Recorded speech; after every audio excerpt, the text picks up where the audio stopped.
when I ask you what is the White Star Line's first ever ship, you might answer with the RMS Oceanic. Now technically that is true, but for the Thomas Ismay White Star. And that's because Thomas Ismay actually purchased the house flag and the name of the company in 1868. However, the original White Star was actually founded in 1845 by John Pilkington and Henry Wilson. Now, this White Star Line slightly differs from the White Star Line we know because they used the Liverpool to Australia route. And at the time, shipping companies didn't really build ships for their company, they just chartered ships.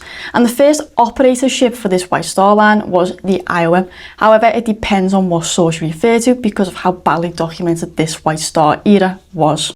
However, the first purpose-built ship for the White Star's Liverpool to Australia route was actually the RMS Taylor, but she wasn't owned by the White Star Line, she was owned by Charles Moore and Co. However, this ship follows a very familiar tale that the White Star Line is unfortunately known for. So, the RMS Taylor at the time was considered modern. That's because she used an iron hull, whereas most ships at the time were using a wooden hull.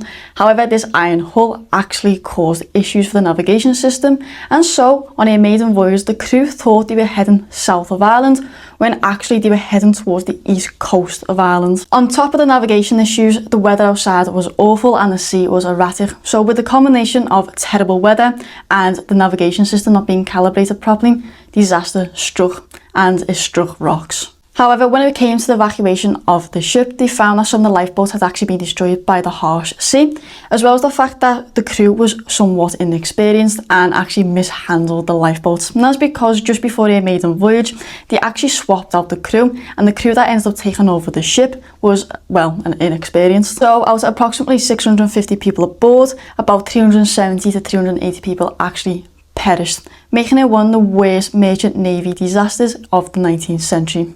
And unfortunately, 58 years later, the new era of the White Star Line will be telling a very similar tale.